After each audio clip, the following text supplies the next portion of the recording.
Tonight's greatness in barbecue entertainment is partnered with the Briscoe Ranch Cook-Off at the Crossroads, the Barbecue Store, Chupacabra Throwdown, Team Cosmos Q Products, Bull Printing Wraps and Graphics, We Branded Promotion, Texas Oil Dub, Team Rectech, Texas Original Charcoal Company, Navy SEAL Danny Dietz Memorial Classic, Texas Chrome Heroes Foundation, Pinkerton Pit Barbecue, Mr. King Sharpening Services, Smoke and Magic, the All Fired Up Cook-Off, Laredo Roofing Solutions, Half-Fast Cooker, and the Chopping Block in Webster and Victoria.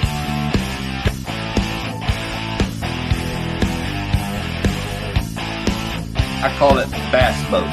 Bass boating? Have you ever seen a bass boat go down the water and everything like that?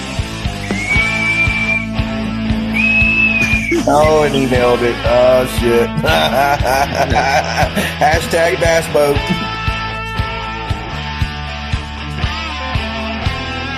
Hey there, everybody. This is Aaron the Retro Guy, host of the Morning Roast Radio Show, and you're locked in to the So Smoking Gooder Show. Give it to them, fellas.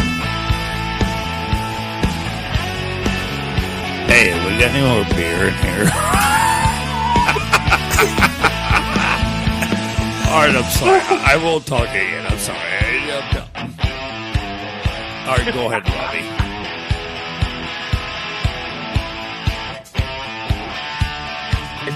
If you're gonna put it in the box, put it in the box.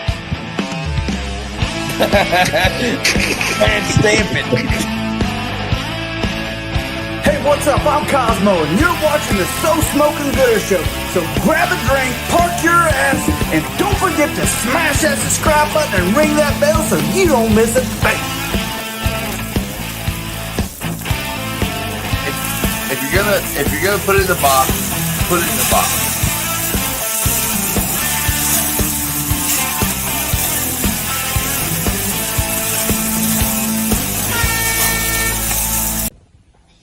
Hey, what's up, Gooder Gang? I'm Curtis McBlain. And I'm Andrew Stewart. And we're the Mullet Shakers from Atkins, Texas.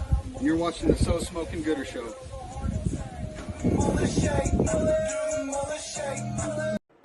You're watching the So Smoking Gooder Show. Can you take the whole horn? You can't take the bullhorn barbecue, baby.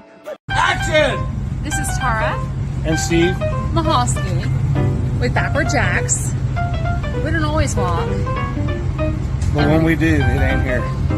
You're watching the So Smoking Gooder Show.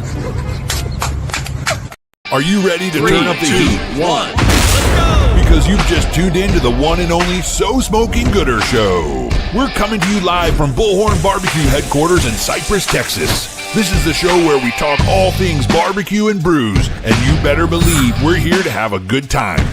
Get ready for the man who knows barbecue like the back of his hand, the guy who can tell you the difference between an IPA and a stout blindfolded, and the life of every party, your barbecue pitmaster and the host with the most, Rob Arocha.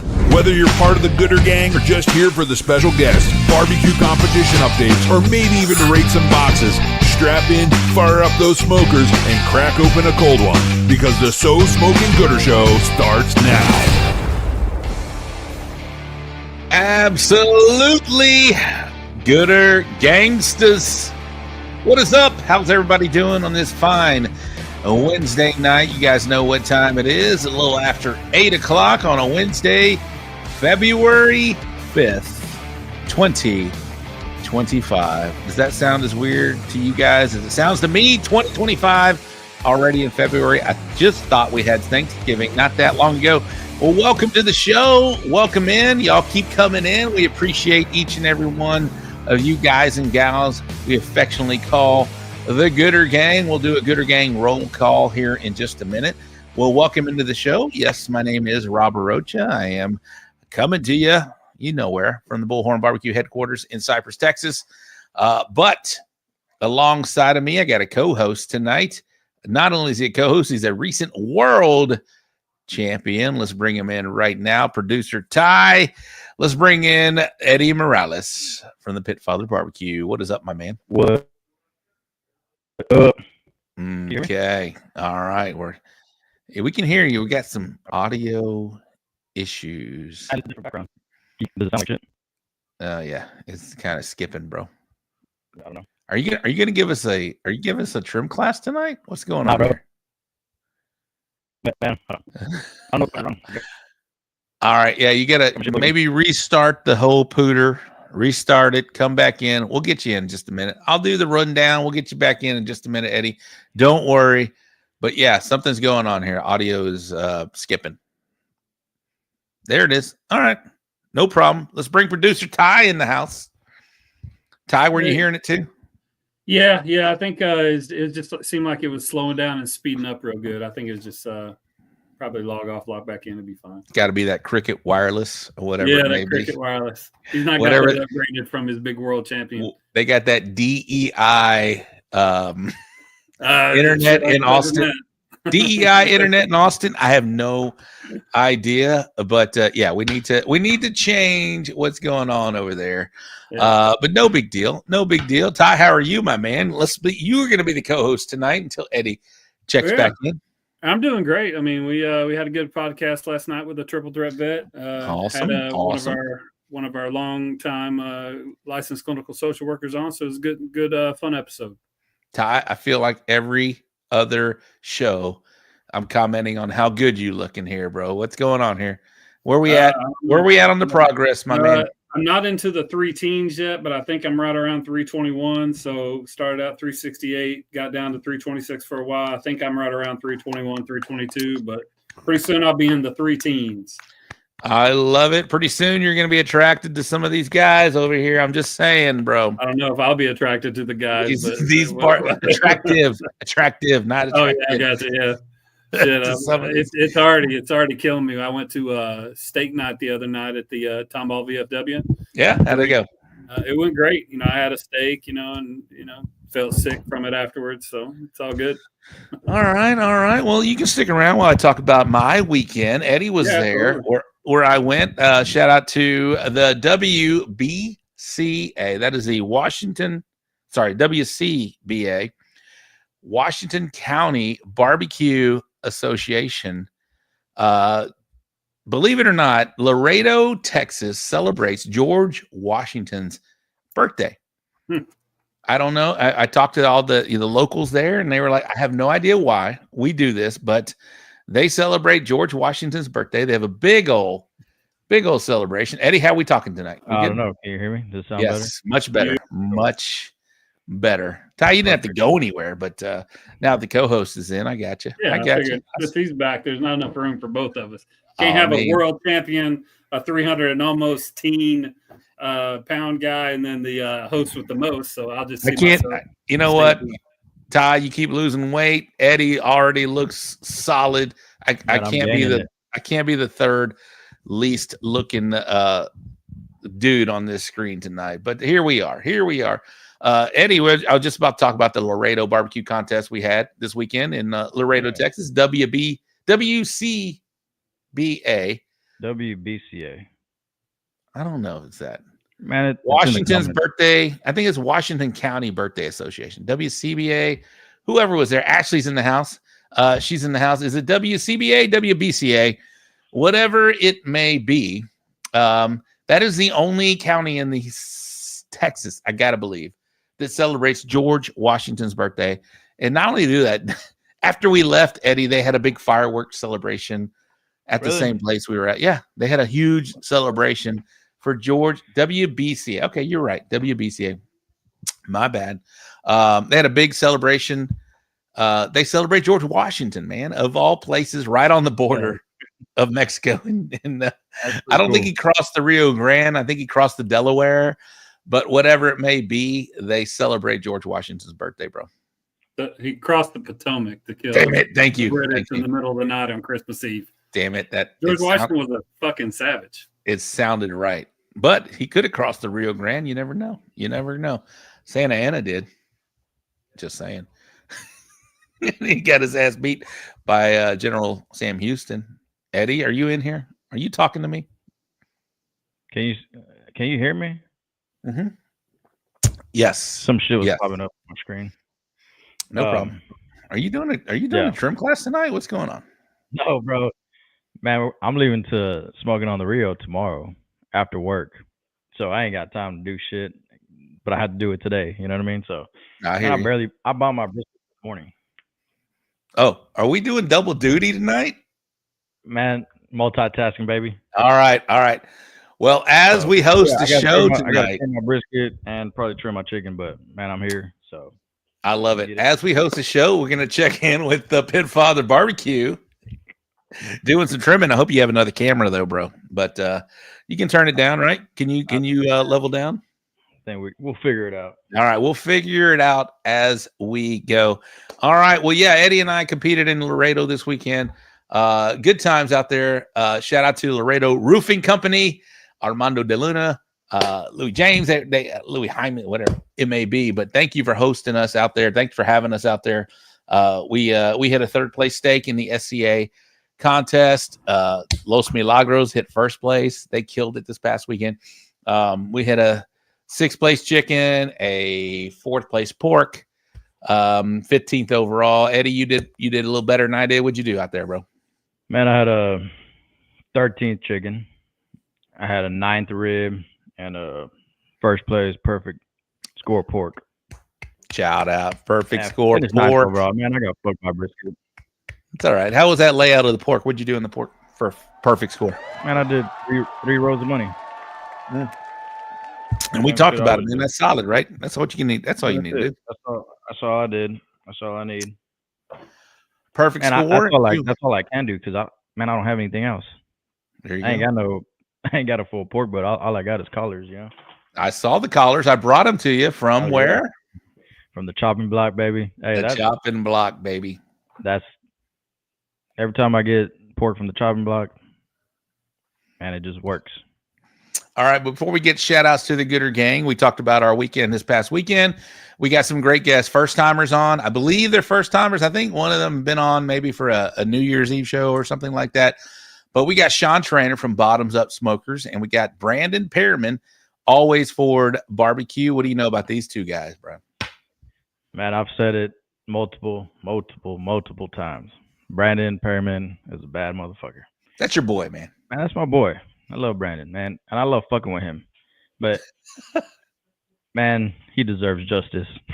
You know what I mean? Like, fuck, he would have won that cook off in Cuero.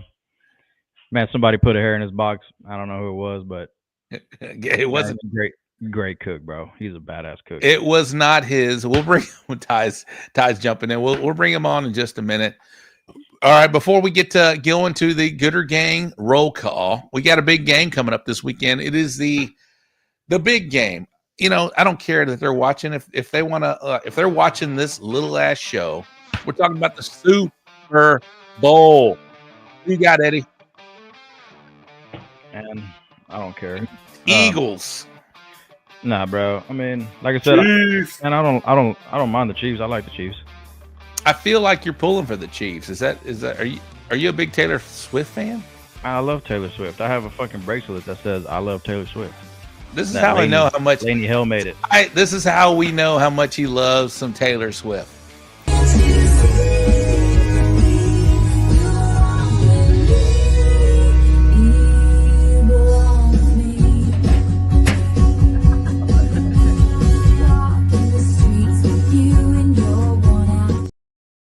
I'm not alone in that video. You are not alone in that video. Let's play it one more time because let's play it. I don't know if everybody got to see it. I'll just say Tay-Tay's looking good right there. Let's go.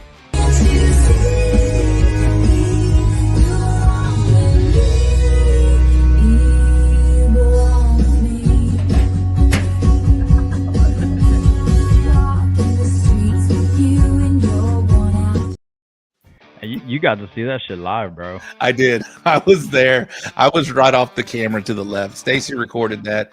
But bro, I mean, I don't know. You know what? Let's go for a three-peat. We've never seen it in football. And also, that was my father-in-law's team to watch. So, and Okay. I got to pull for them. All right. And Tato.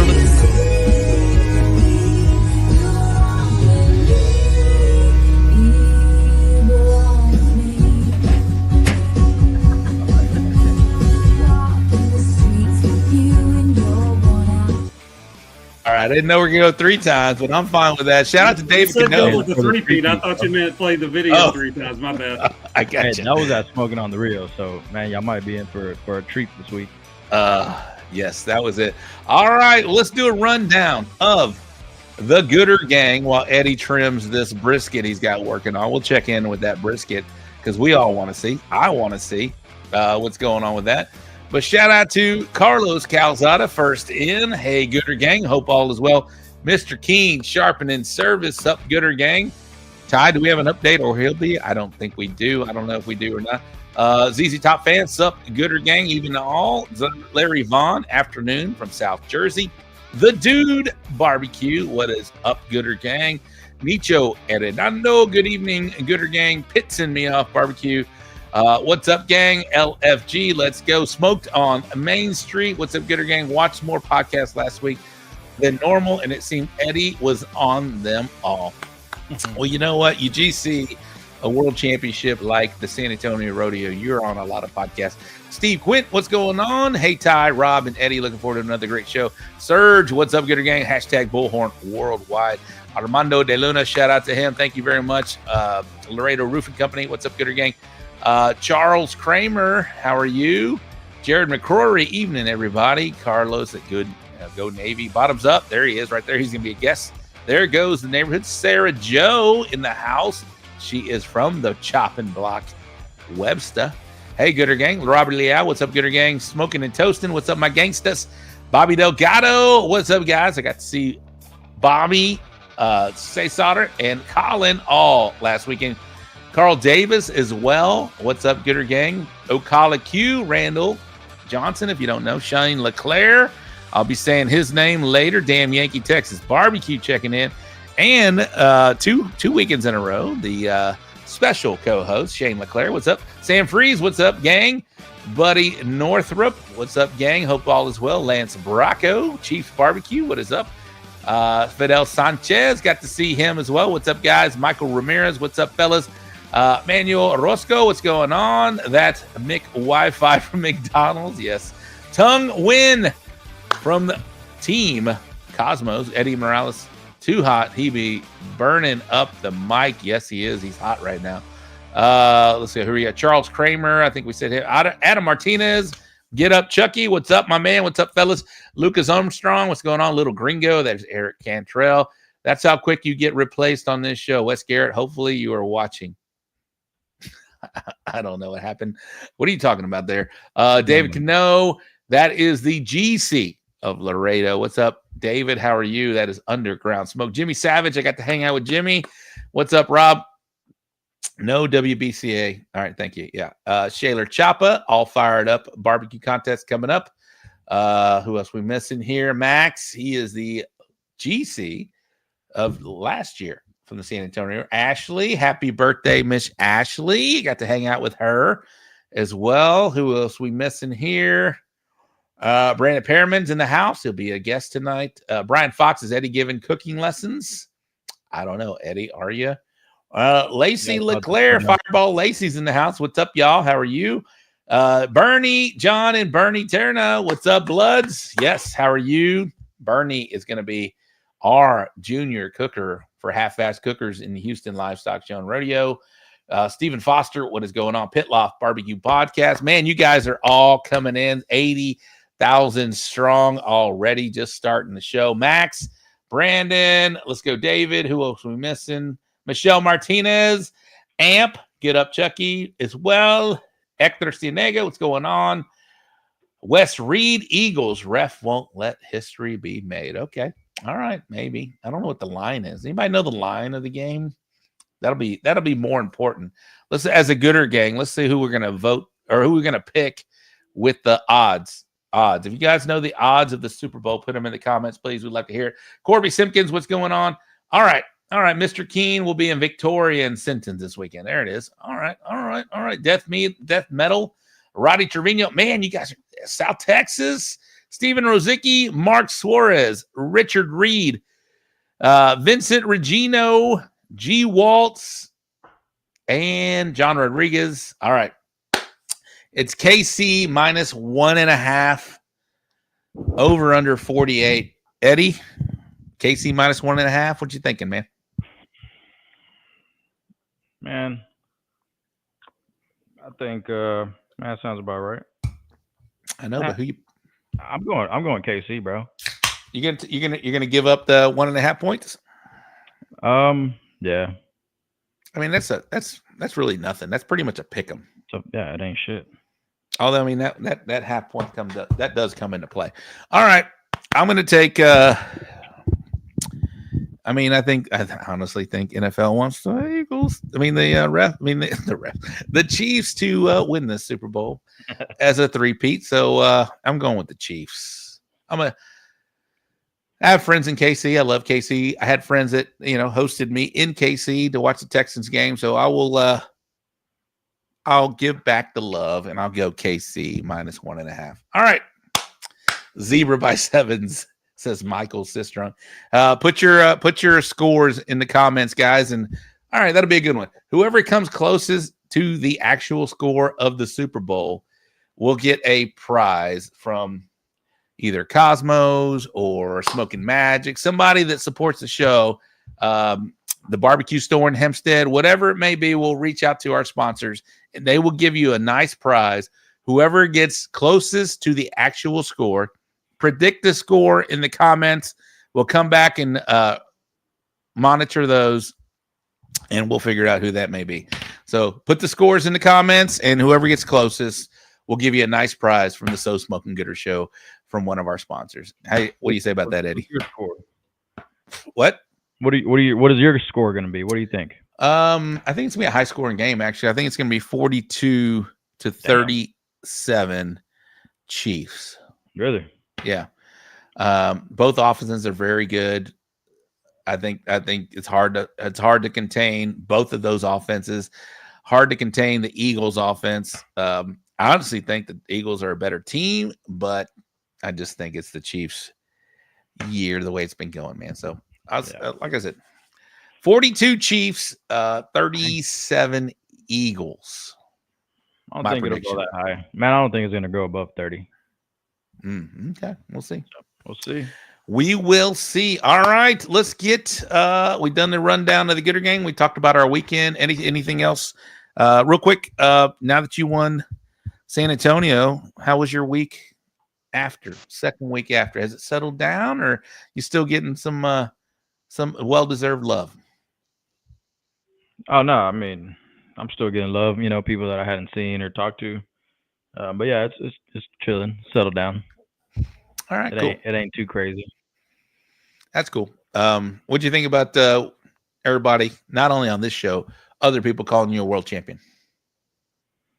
Man, I'll take it.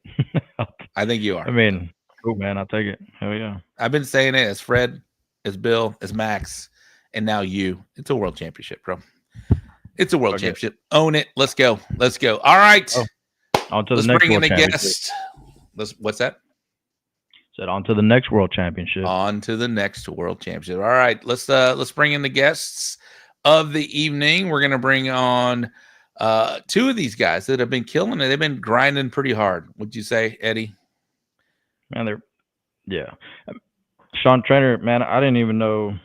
I was hearing the team name, but man, I didn't know that was his team name.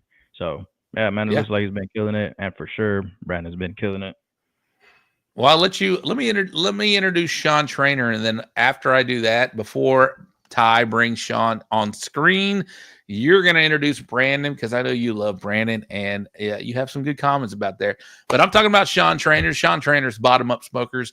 I got to meet Shawn a couple of years ago. I feel like doing some, Tom Ball VFW events. This guy's been hard at it. I've seen him in Tomball. I've seen him in Hempstead. I've seen him all over. This guy's been hard, going at it hard. He's been putting his nose to the grindstone, and now he's got a grand championship coming off of all of that hard work. We're talking about Shawn Trainor from Bottom Up Smokers. But Eddie, please talk about Brandon Perryman before you bring them both on, please. Man, Brandon Perryman, like I said, that's a bad motherfucker, dude. He's always, man, if he's at a cook-off, now you're going to hear his name. And then once they start the top 10, he's going to be the first name called. But, man, he's a great cook. We just, man, need to get him over that little hump. And looks like, man, he's figuring it out. All right, Ty, let's bring them both on. We're talking about Mr. Shawn Trainor from Bottoms Up Smoker and Mr. Brandon Perryman from Always Forward. Welcome to the show, gentlemen. Long time coming, but well-deserved. What up? What's up, fellas? What's up, brother? Let's do it. All four of us right now. What's up, brother? What's up, brother? Somebody clip that. Let's go. We'll start with Brandon. How are you, my man? How are things with you? Man, I'm good. Like Eddie said, just grinding through, trying to break out some more GCs. So, yeah. Brandon, I feel like when did you start this thing? Shawn, we'll get your story here in just a minute. But Brandon, please share your story, and let's catch everybody up to introduce yourself and catch everybody up to right now. Please, sir. So, Brandon Perryman, Always Forward Barbecue, cooking at Hockley, Texas. Started April of 23, so not even 2 years yet. We've been at this deal. Been going hard for the past, I'd say, almost a year. I've been going pretty hard, steady, almost every weekend. It seems like I'm cooking, so I'm grinding it out, trying to make a name for myself and see how much trouble I can get into. All right, so not even 2 straight full years you've been at this thing, right? Now, yeah, we started the first sanctioned cook-off that I did was April of 23. Was Taffer. Okay, nice. And that was the first cook-off we did, and did pretty good there. Got the bug and proceeded to get our butts whooped for the next 4 or 5 months, and slowly started figuring it back out. So, real quick, sorry, Daniel Aguilar's in the house. Smoke Patch. I got to meet these guys, big time enthusiastic guys. I can't wait to have them on the show. They told me, Eddie, they were there in Laredo and they had that 10th place. They had 2 10th place and they were very enthusiastic. You probably remember, Eddie. Oh, absolutely. Yeah, it was fun to watch, and they were like, "Hey, we're going to earn our way on the show. We're going to GC and we're going to be on your show." And I was like, I love that. People that come and tell me is like, we're going to get on your show. We're going to GC and we're going to do that. So Daniel, shout out to you. We can't wait to have you on the show when you do have that GC. Shawn Trainor, you too, man. When did you get this start? Same thing I'm going to ask of Brandon. How'd you get your start in this thing? How long you been grinding at it? And introduce yourself to the Gooder Gang, which both of you guys are part of the Gooder Gang, and I appreciate you guys watching this show, and I appreciate you guys being a part of it. But hey, you guys are guests tonight. Let's do it. Yeah, so appreciate it, Rob. Shawn Trainor, Bottoms Up Smokers. Really, first cook, same as Brandon's. Brandon and I have followed kind of the same path, just about, and I actually, just being a longtime backyard cook, actually started watching this show sometime in 22, say probably towards the fall of 22, and had watched for several months, and actually learned a ton. That decided to, well, if I'm going to do this, I need to put money to do it right. So took Phil's class in I think January 23, which is where I met you at, Rob, was that class. And actually, if I would have known how much money was worth just watching and learning everything about Kit Polk, that was well worth the comedy show. Right. So it, after that, finally got going, and Tapper was actually my first cook too. First time I ever trimmed a brisket by myself was Tapper, and it actually did pretty decent at Tapper. And kind of like Brandon, I think, and looking back, I didn't realize it before, that we competed against each other for a long time before we actually met each other. I kind of realized if I was gonna, no one getting into it, that it is a donation, right? Until you get decent enough. So that at least my money was going to go to something worthy, and so decided to do the Chrome Heroes Texas 6-pack. And I think probably did about 8 cooks of the maybe 7 or 8 of the total that there were for 23, and got a couple calls, which was pretty cool. Didn't expect, but was a huge thing and made me feel really good about what I was supporting, and we were able to do it at that time, which was really fun. So just, since then, just like Brandon was saying, just keep on grinding at it, learning, paying attention, watching the shows. I mean, it's amazing what you pick up. If and I think one thing, and I know early on when I was watching, that we've gotten away from is just that straight shut up and listen. That the more that you pay it, if you actually pay attention, like this man right here, Eddie's just started getting into this, and I think he's found his love all of a sudden of actually doing the videos and showing the skills that he's got. And that's, I think, I'm not anywhere near there, but I think a lot of people do have those skills, and to sit there and do a live video of that is pretty awesome. So hats off to, congrats, Eddie. I love it. Eddie's trimming a brisket. Looks fucking great already. Looks good to go, Eddie. I don't know what you're going to do left to it. I'm trying to get the silver skin off, but it's kind of thin on this side. Yeah. All right. So you see how this side's a little thinner. If I take the silver skin off, I don't want to make this side, too thin. So, man, I might just leave it on. It's not a lot. So let it ride. If it's thin, I think you're okay. 100%. All right. I like it. We're going to this is the first time we've had a trim. Not the first time we had a trim, but first time we had our co-host has been trimming as we do it. I'm fine. Eddie's in. Eddie's in. Chicken, so Shawn, you mentioned, did you mention that you saw this show before you actually got into barbecue? How did you stumble across this? I'm curious, as the host of this, I'm interested. This is really cool. Dude, I honestly wish I remembered, Rob. I mean, it was in 22 sometime. So, I mean, there's absolutely no telling. I think it just popped up where I was searching stuff. I did have, so I've got a really good friend and coworker, Jeremy McMahon with Love Barbecue. Love him. Good guy. Good family. He is. So I've worked with him for, I don't know, probably 20 years, something like that. Okay, nice. His father, I know the family. It's just really close. And he was, he was the first, because I knew he did barbecue. So he was the first person I went to. And nice. he literally taught me how to trim a brisket at Taffer, and it was like, because I wasn't using the point, and just so flat, and he's like, just cut right there. I'd cut a 18-pound Snake River Farms gold, like right in half. He's like, how'd that feel? That was a $200 brisket you just cut in half. Like, I guess it was good. I don't, It's tough. It's tough to do. Yeah, I mean, it's crazy. Like I feel finally after 2 years doing this that I could not make something as perfect as Eddie right there, but I do feel like I could get semi-close. Like I've gotten so much more confident in just it's a ton of work. It's not something you don't just learn that right away. It takes practice.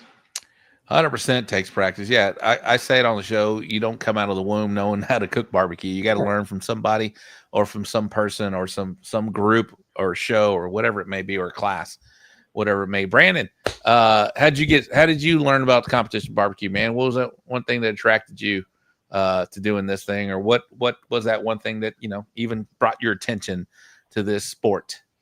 I hadn't seen, like everybody, I had seen plenty of barbecue pit masters, but I still didn't really know about it until Camp Hope cook-off.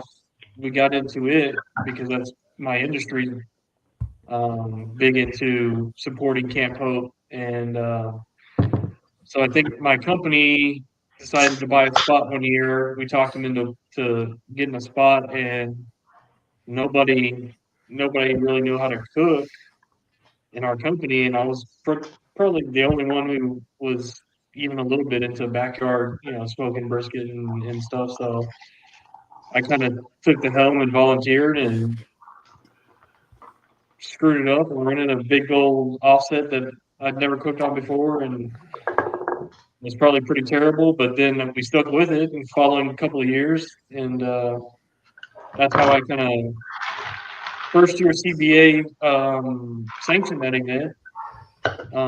That's how I found out about CBA and this whole other world of sanctioned competition barbecue. And so, that's when I registered for TAFR, became a member of CBA, registered for TAFR, and we started off we went.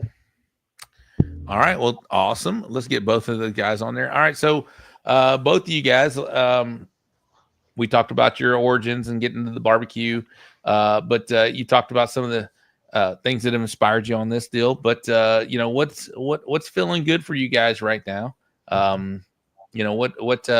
What immediately did y'all take to as far as category? Was it chicken? Was it brisket? Was it ribs? Was it pork? Or if you're doing all four? But what was one thing that you kind of settled in early on, and what's one of the things that you're struggling with maybe right now as we talk right now? Good. So for me, go ahead, Brandon. So for me, the first thing, and what was pretty much the only thing hidden for me for a while, was ribs.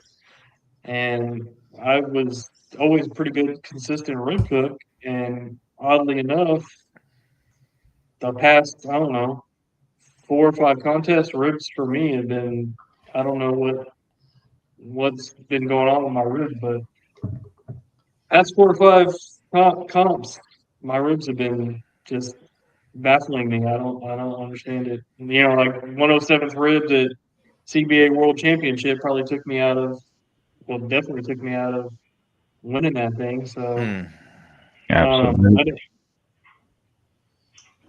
I don't know what happened to my ribs all of a sudden, but that's kind of the thing that I always hung my hat on for the longest time, and brisket was the one that always baffled me for 6 months, and then I finally got brisket back. Finally started slowly getting brisket on track and started doing good in brisket, and now ribs are falling off. So, Brandon, did you do the math? Did you figure out what place brisket you needed to GC that thing? Yeah, it was like a mid pack, like 50s. Below 60, I think I would have RGC'd it, and in the 40s or 50s, I would have GC'd it. We only needed 0.02 from GC to RGC, so. Shawn, how about you, man? What one of the things that came to you kind of, not say easy, but what was one of the categories that you felt pretty confident in early on, and what's one of the ones you're struggling with right now, sir? So honestly, brisket was the first that I actually felt most confident in for a long time, and I've been fortunate. I've had first in all 3. I haven't had first pork yet. I don't remember what. I know I've had a top 5 pork, but I don't know. They all seem to struggle off and on, and that's the biggest problem I've had is consistency. You're always changing things up or trying new stuff. Chicken has been the toughest. Ribs right now is the most consistent I've gotten, and I feel like any given cook I can get a top 5 rib, and I've felt more confident about that. That I've finally nailed it. And then I've always really been good at pork, which has been weird because I haven't done near as much. Brisket and chicken kind of go up and down to me. But honestly, and which is weird, at the Navasota cook, I completely redid chicken and brisket. And just on a whim, like just threw everything else out. The only thing I did normal was ribs, and they all walked. So, I mean, it's, sometimes I think, there is times you got to just completely restart. But 100%. So when would you say that would be though? Like after how many cook-offs or how many times would you say, all right, it's time to fucking scratch this and start off with the new recipe? So, and I guess to me, it depends on how often you're cooking too. I think there's two sides of that. If you're cooking consistently, like I did go on probably my most late last year, I did 5 cooks in a row, and I bombed 5 cooks in a row, and it was different areas. And when you see some of the pictures of the stuff that you get beat by, you're like, okay, what did I really just do? You know, I realize that cook-off, I should have cooked a choice instead of a Wagyu, you know, and my problem is I've cooked Wagyu anywhere I go, you know, and I guess that's what I feel confident in. But I don't know, 5 or 6, I guess, if you're going to put a number on it. Man, I'd agree with the 5. Yeah. Yeah. Guys, if you have questions for both Brandon, Shawn, Eddy, or myself, put them in the comments. We'll make sure we ask them. But both of you guys mentioned April 2023 is getting your start in barbecue. As a newer, I feel like you guys are still newer cooks, but you both got GCs under your belt, which is awesome. How did you guys feel about the information that was available to you when you were first starting out? Shawn, you mentioned this show. Brandon, you mentioned classes, but when Eddy's been at it for a little longer as well. So 2017, I think he mentioned. I've been at it since 2012, 2013-ish. But back then for us, there weren't a lot of YouTube classes. Or YouTube videos, excuse me. There weren't a bunch of classes out there. Did you guys take advantage of all the YouTube information? Did you guys take advantage of some of the classes? Obviously, I know you both took classes. You just mentioned it, but what was some of your approach as far as like, I don't know, going out there, doing a contest? Did you take a class? Did you watch videos? How much information did you have under your tool belt before you did a contest? Brandon, go ahead. Yeah, I didn't have much to go off of starting out. I watched a couple of YouTube videos. Did search through, you know, can't remember who it was. Somebody up north, KCBS team. That I watched a couple of their videos on trimming pork and ribs and stuff like that. And then Corey Mike's. I watched that video. Corey Mike's pork video. I can't remember who it was. It was somebody up north that had been pretty good, like someone out of Montana or something like that. We got chicken now. Chicken is up. But yeah, I watched YouTube videos and kind of just ran what I knew, which was more backyard style, which, you know, we all know how that really works in competition barbecue, not very often. But you know, slowly started meeting people and learning about all the resources that were available out there. You know, Barbecue League, Barbecue Champs Academy, you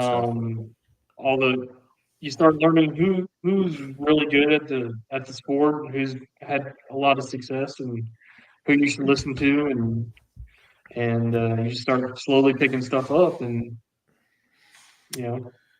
Jimmy Savage in the house from Bios Barbecue. Yeah, he's at Arnie Tex. If you guys have anybody that maybe helped you, or you got your first lessons from being direct or indirect, put him in there. His name is Ty Hamilton, is what the little gringo is saying. Maybe you're talking about that.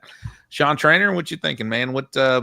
Obviously, thank you for mentioning us early on, but is there anybody that sticks out that maybe you took some lessons from before you actually took that class that helped you get started in this thing?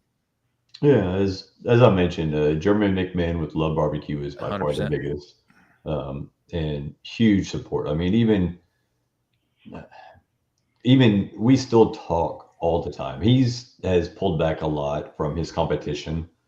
He's concentrated on one family, which I totally love, and he's still getting out there and doing stuff. But even now and then, you know, we talk. I will tell you, when we talk about meats I was struggling with for a long time, ribs. I struggled with ribs forever.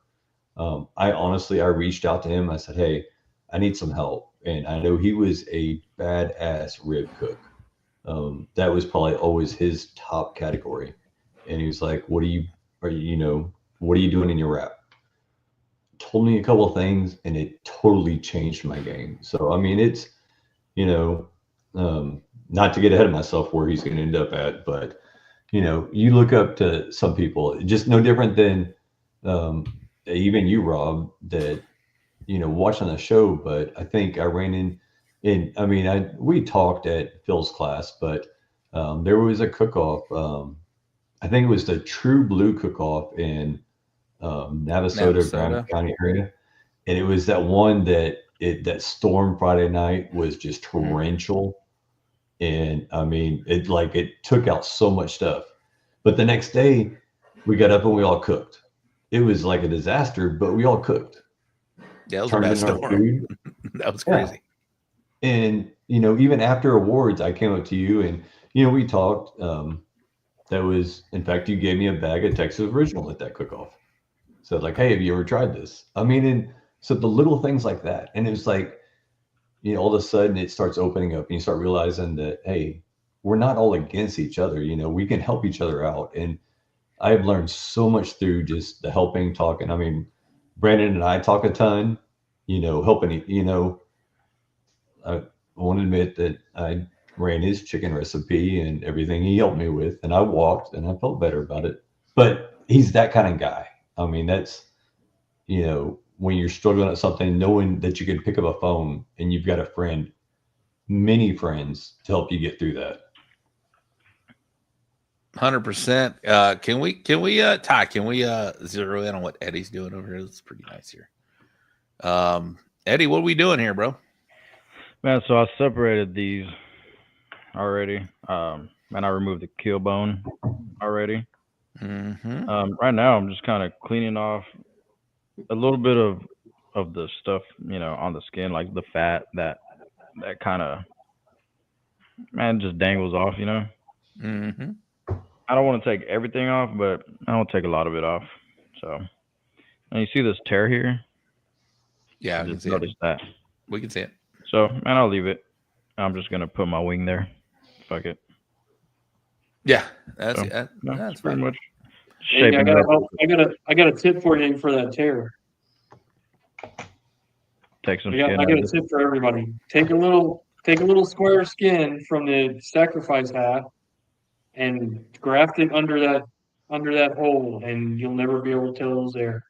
Yeah. I've had to do that the past couple of times, and I've had first, second place chickens walk with torn skin underneath. Oh yeah. Or I ain't too worried about the skin, honestly. Or use the other half that doesn't have the tear. But if you have to use that one, well, I always use the left side. Always, Eddie? Always. If I put the chicken with the back side up, I'm always taking the left side. That's just left sides matter. Hashtag left sides matter. So if this side was missing a wingtip, man, I'm gonna use it. Fuck it. Why are you so racist against right sides? Man, if I was trimming the right side right now, it'll look like I didn't have no idea what the fuck I was doing. Your mind is just ready for left sides. Yeah. All right. I don't care. So I've got a quick question. Go ahead, Shawn. So I'm just the whole chicken thing. Like I wear gloves every time. Are you a glove on before touching chicken? Eddie's 100%. going. I am most of the time. I am 100% gloves, right, but I don't think it matters. I mean, he's at home. He's got the sink right next to him. The faucet's right there. I don't know if you go in the back of the restaurant. If you go in back into fine end restaurants, they're not wearing gloves. They're just washing and doing their hands. So I don't think it matters here. But that's a good question. Damn, look at all that skin. Eddie's doing it right. Look at all that skin over there, boys. Gotta give it a little blanket. Rozicki, who's in the judging room sometimes, the left side is easier for judges to cut. Yeah, most of them are right-handed. I would assume, yeah, left side would be a little easier for them to cut. Yeah, I'm not too concerned about it. What I look for in a chicken is if I don't have any cuts on the breast or the backside, and that's that, or maybe some of it's bruised at one point. Whatever it may be, I'll just go with the better looking side, and then I'll box it accordingly. But hashtag wingtip, team wingtip, Wes Reed, Jared McCrory, wingtips matter. Eddie is team wingtip. Man, Smoking I'm team it don't matter, honestly. Yeah, I don't think. San Antonio Rodeo, 4th place chicken, no just wingtip. saying, no team, no wingtip. So I think I'm done with this one. Just saying, Brandon, are you're a team wingtip guy, Brandon? Till I die, yeah. What's that? Till I die, team wingtip. Till you die, team wingtip. Shawn Trainor, talk about you've both of you guys kind of ventured off. You guys mentioned you guys started off together in April 2023. And then when I put y'all guys together tonight, you kind of mentioned, hey, I feel like you guys are kind of, not going to say together, but I feel like your success is on the same trajectory. I'm saying their success is on the same trajectory, right? They're both learning, they're both winning, they're both doing their own things. But Brandon, I seem like you are one that's cooking all kinds of sanctioning bodies, and talk about your mentality as far as that. So I listened to Aaron Leslie a few times, and I kind of like his mentality of ties on it. You said Texas. I'm only chasing states. I try to only chase states, and I do it. I end up doing it sometimes because depending on who's going to be there. But I try never to pass up one comp to get to another. So those are the two kind of tips that I took from Aaron Leslie of how he looks at what comp he does. And also I think if you're well-rounded in all sanctioning bodies, then that just makes you a better cook and makes you, feel like, I can brag a little more, I guess, about, hey, I can do just as well in IBC as I can in CBA, cook a 4-meat, and do just as well in pork as I can, just 3 meats, and I can go up and cook a rib cook-off and, never have cooked pork steak and, hit a pork steak or, I'm glad you reminded me of that. I'll ask you about that in just a minute. How about you, Shawn? I'm sorry.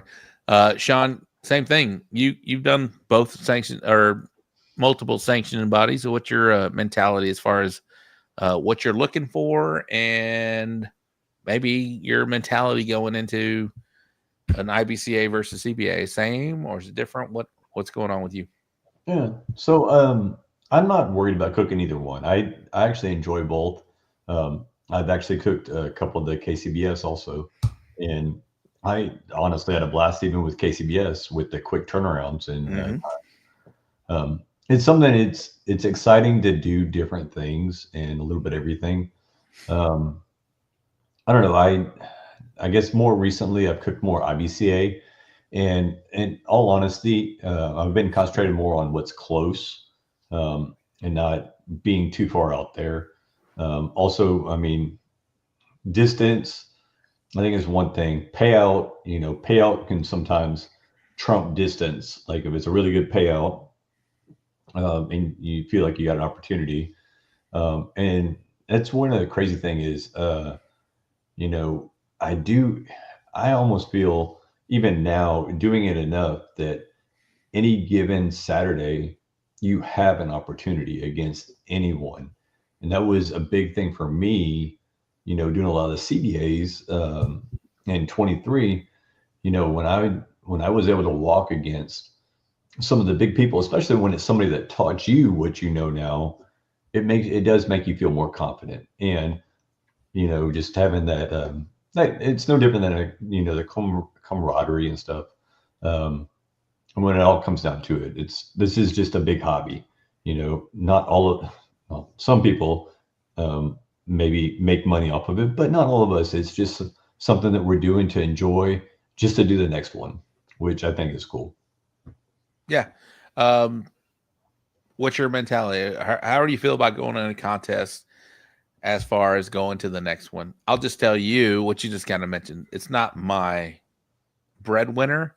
Some people's it is. It's something that it's their business, whatever. I'm just hoping to make enough money to afford the next one or that one, right? So, how about you, Shawn? Yeah, no, exactly. That's my thing is if I can pay for what the money I just spent, then we cook the next one, And I took a better look at stuff and trying to be better about, where I'm cooking at and be concentrated on what you're actually doing. Is it something that's going to pay for itself? But they're only paying top 3. Is it worth it? Do I feel like I get top 3? Maybe, but I am going to take the. I paid attention. I went to the Eddie Morales school. I bought a new truck last Friday. So my next contest, I don't recommend even coming. I'm just gonna go ahead and call my shot. You're gonna win. You're gonna win. All right, I like it. Nice.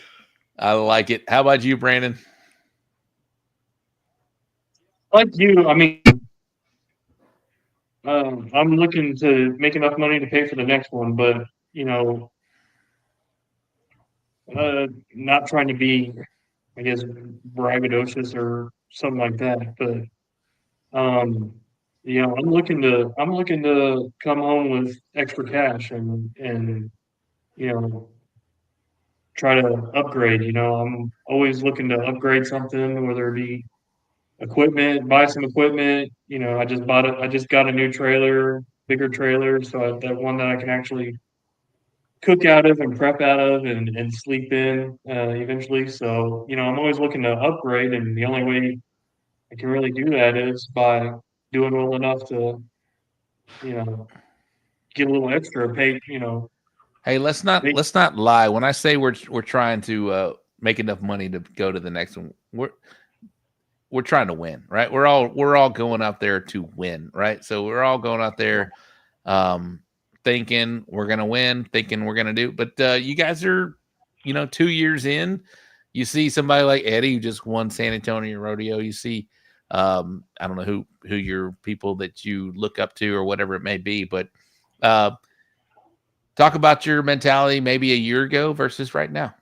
When you roll into a contest, when you look around, see who's there, has it changed a little bit? Brandon, for me, a little bit. Yeah, I'd say somewhat. I mean, at first I was just looking to get a walk or get in the top 10, or, your, top quartile, just to have something to, be happy about. But, eventually you want to take a picture, right? Take a picture at the end of the day. Yeah, take a picture and present your results and be happy about it. Now, again, that's let's go, bro. Come on, let's go. I'm not going into any competition scared of anybody. I'm not worried about who's there. I'm not worried about Bill's there or Eddie's there or Phil or Bobby Smith. I'm not worried about who's cooking. I'm worried about what I'm doing. I know that if I run my program and I hit my marks, then I have just as good a shot at walking the stage and making money and winning the thing as everybody else. So that's the right attitude. That's the attitude you need to have. Shawn, how about you, man? Think about you showing up a year ago versus now, bro.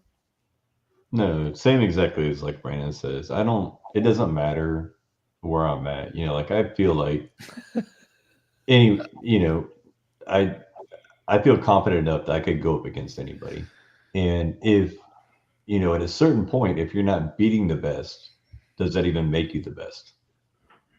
If you go to a 15-team cook-off or, a 20 team and you do well, I mean, yes, that's a huge accomplishment. But if you go to 100-team cook-off, Mr. World Champion, and you whoop everybody's ass, I do think that, I don't know. There should have been fireworks. I don't know how this works out. I don't, There were fireworks in CBA, just saying. There was. But no, I do think, it makes a big difference. And I love the attitude, guys. That's what I was hoping to hear from both of you guys, and you both said it. A year ago, maybe you've been looking around. Now you're not, right? It's hit your marks, do your thing, turn in your food, which is obviously won in other venues or other, contests or whatever it may be. We're all in the same boat, man. You just hit your marks, turn your food in. We're all confident in what we do. I don't think anybody in this circle here is looking around to see when you roll in to see who's there. Some of us maybe go to the big ones, right? We I try to go where the competition is. Yeah, we skip the 15 or the 20 team contest in another, whatever it may be, another contest to go to the big ones, right? And so, I talk to Bill all the time, my friend Bill, and people. I was like, yeah, I don't cook anything less than 100 team contest. It's just because if you're going to win one, let's win one of the big ones, right? And so Eddy's proven it. A lot of people have proven it now, and it's just something that you want to go and compete in the biggest venues, man. And I feel like you guys are there. You should be taking your skill set and your what you've learned and going out there and competing in the biggest venues and the biggest courts where all the teams are. So, yeah. All right. You guys know the show. Anything else that we want to touch on before we go on to the upcoming events? The wrap-up recap. Producer Ty's in the house. Yeah. More of Ty is best for the show. What do you say, Ty? I want to know from Brandon, what's the biggest habit he brought over from the military, as far as maybe mindset, work ethic, just being, prepared. What's the biggest habit you brought over from the military? Great question. Oh, actually, a lot. Precision. We're all type A personalities. I'm going in there with one mindset, and that's to kick everybody's ass. I mean, I love everybody. I love seeing when my friends win, and but I'm still, that kick ass, take names mentality from the military. I'm not backing down from anybody, and I'm gonna win with precision. I'm gonna win with our training mentality. Train how you fight. Any type of weather. Yeah, I'm you see me, I'm a pop-up warrior, so I'm out there under a pop-up tent in rain, sleet, snow, or hail, and I'm gonna cook, and I'm gonna turn in the best I can, and nothing's gonna deter me from reaching my goals. So not even a fucking fire extinguisher. No, not even a hair. What's your walk-up song in CBA, Brandon? It's "Freedom" by Rage Against the Machine. Nice. Okay. So, Shawn, what's your walk-up song in CBA? In CBA, it's it's been a while since I've cooked it. It'll come to me. Okay, gotcha. I have to look it up. But I was going to say, I was going to answer for Brandon, because I have cooked with Brandon enough and set up next to him that Brandon is it's literally like the Army landing in a new position every single time. I mean, Brandon is, to a T. And I don't mean to rat you out, Brandon, and I love it, but he sets up, we get everything, and Brandon and I have shared so many spaces together, and it is so cool, because we do the same stuff, but he takes up the least footprint every single time, and I'm over there throwing a big party and setting up 2 tents, and Brandon's got 1 tent, his stuff that he needs, in his chair, he's good to go, and it is so cool. What I always pull for any teams that are military, but what you kind of always see is the preparedness. You either see something stick out, either they do everything the same way, they come in and set up the same way, or they, everything has to be on a certain time hack. But I mean, if Brandon's coming in and doing the drawing and quartering party every time, then he's probably got the mindset for all the way through. So at some point, go ahead. Our mission goal in the military, I was a Black Hawk crew chief, and we did air assault. It was an air assault company, so we did air assault missions. Our mission standard was plus or minus 30 seconds. So there you go. I'm tight on time, plus or minus 30 seconds. That's the mission every time. Well, thank you all very much for your service, and then I think Rob's back, so we'll get back to it. But I appreciate hearing y'all's stories and keep pushing your personalities out there. I love so I did have help from the audience. Thank you, audience. Fort Minor, remember the name. Okay. Thank you, Ty. I always say more producer Ty is best for the show. Eddie agrees 100%. Absolutely. Awesome. All right. Well, anything else that you guys want to mention before we get to the rest of the show, which we're going to get to the Mount Rushmore. We're going to get to the barbecue homies. Eddie, what's up? I'm out of fucking. You need to go to Walmart or Sam's. Bro, you need a sponsor. Man, or you need a sponsor, bro. Yeah, no, right. Hey, where you at? Point the camera down. What are we doing here? Oh, all right. We're still on chicken, or did I Just miss gotta something? clean it up real quick. Oh, all right. We got two. We got back to back. You're not one way or the other, bro. Two lefts. What? That did not. I got two lefts. I got two left sides. Did that look like two lefts to you guys? Two wrongs make a right. Let me see it again. All right, my bad. Two rights right here. There's two lefts. All right. Okay. Yeah, I'm done. All good. All right, we're all set. Now, all right. Now I'm gonna make my injections live right here. All right. So y'all stick around. This is the top of the hour. We're going to go to the bull printing wraps and graphics wrap-up recap, the Briscoe Ranch cook-off at the Crossroads upcoming event segment. Let me get these up and running. We'll hide that. And then we'll come back with Mr. Brandon Perryman and Mr. Shawn Trainor from Bottom Up Smokers, Brandon Perryman from Always Forward Barbecue. And we'll hear about their Mount Rushmore, their barbecue homies, people that have inspired them, and people that they love to hang out with. And then we'll get to the Rate My Box segment. Everybody loves the Rate My Box segment. Excuse me. We'll get to that here in just a minute. And then we'll see what Eddie's got trimmed up here coming up next. Maybe ribs, maybe pork. We'll see what he's got coming up here in just a minute. All right. So we're going to go to the Briscoe Ranch cook-off at the Crossroads upcoming event segment. That's coming up the same weekend. Not so much dates, but around December 13th and 14th, 2025. This is going to go real quick because I think there was only two, if I'm mistaken.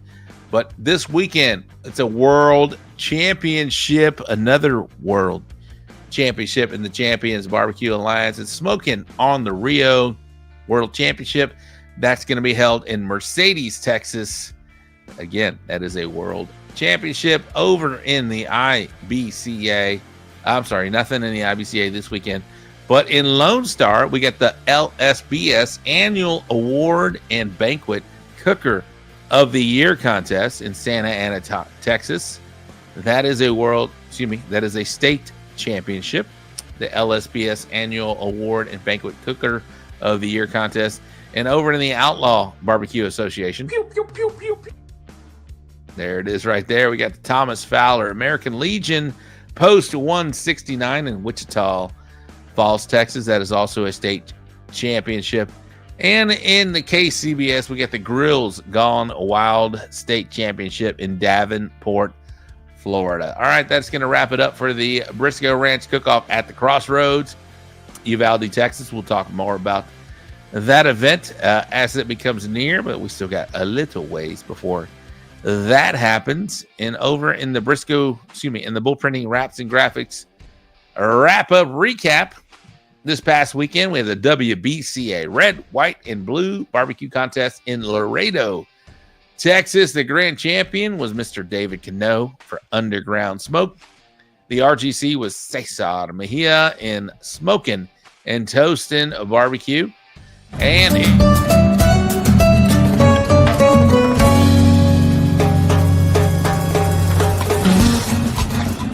this is Cesar Mejia with Smoking and Toasting Barbecue, and you're watching the So Smoking Gooder Show.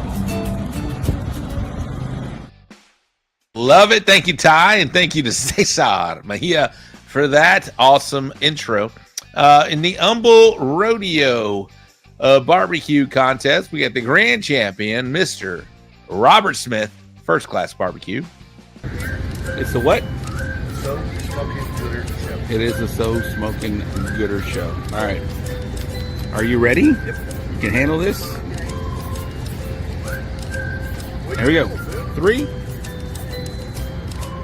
I'm First Class Barbecue Robert Smith, and you're watching the So Smoker Gooder Show. You said it wrong, dummy. Do it again. So Smoking Gooder Show. One more time. So Smoking Gooder Show. All right, that was Robert Smith, First Class Barbecue GC. And how about our special co-host for the last 2 weeks, Mr. Shane LeClaire from Damn Yankee Texas Barbecue. How about the co-host, Damn Yankee, RGC, Humble Rodeo, and the co-host, Mr. Eddie Morales from the Pit Father Barbecue, both GCing and RGCing. Can we get some love for me? Come on. It's coming. It's coming maybe next week. Or actually hold out. No, stop it, Ty. Stop that, Ty.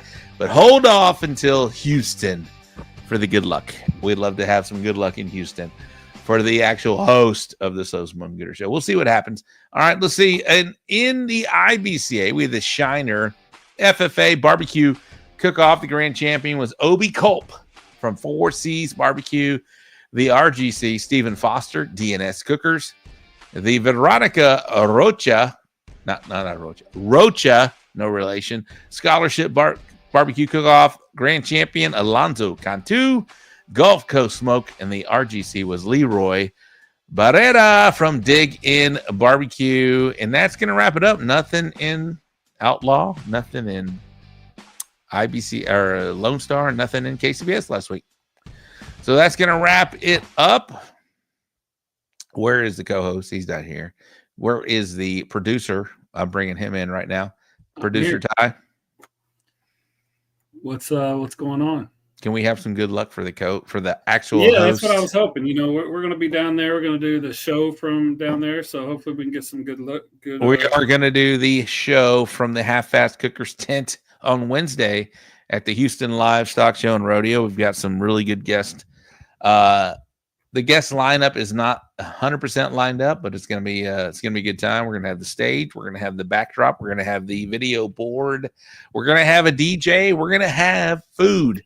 So that is Wednesday night at the Houston Livestock Show and Rodeo from the Half Fast Cookers tent, C915. If you are there, if you're out in attendance on Wednesday, it's right before the big party starts. Come hang out with us. We're going to feed you. We're going to have a good time. We're going to have beer, liquor, all of it. You bailed on me and humble. Who's who? Who's Shane, what? Shane said you fucking bailed on me. I did bail on him. But hey, you know what? He killed it in RGC'd out there. So you know what? That's fine. Shane, you did an amazing job. We'll see him at the Houston Livestock Show and Rodeo on Wednesday. All right. Let's bring the guests back. There's the co-host. Eddie, what are we working on right now before we get started, before we get deep in? Man, I'm just putting these chickens in the vacuum seal bags. I found some. All right. So I've seen brisket. We've seen chicken. Is your pork and ribs already go? Ready to go? The pork is at the chopping block. It'll be It'll be at Mercedes this weekend. And yeah, I'll do ribs right now. That worked out well for you last weekend when you didn't get it until game day, right? Yep. So doing it again this week. What about ribs? Where are they at? Ribs are in the fridge. I'm about to do those next. All right. One of these So, cutting boards. So we get to see some ribs? Yeah. All right. Nice. All right. Bottoms up smokers. Brandon Perryman. Everybody good? Hey, hi Oberlin, I love you. There. I told her I'd give a smile on the camera. So hold up. Let's make it solo because I did not understand a word you said. Do it one more time. Hi Oberlin, I love you. It's my niece. I gotta give her a smile. She said I'm not smiling enough. There you go. There you go. All right. So So you guys know the next part of this show. We're gonna do the Mount Rushmore, and these are people that are on your Mount Rushmore, people that have inspired you, maybe helped you out, maybe you've looked up to, whatever it may be, people you want to put on your barbecue journey, top 4 that you want to put on your mountain. Shawn, I know you watch the show regularly. Brandon, you too. You guys know what we're talking about. Who wants to go first? Oh, I'll go first. I don't mind. Well, hold on. Ty's got to play some music. Come on, Ty. There we go. Let's go. Let's go. Okay, first up on the Mount Rushmore is my man, Uncle Bill Purvis. He's a guy I took the first class on Barbecue Champs Academy, on Bill's class, and I mean my game went up to 100 after that. So without Bill Purvis, I wouldn't be nearly as successful as I have been recently. Number 2 is Mr. Robert Smith, First Class Barbecue.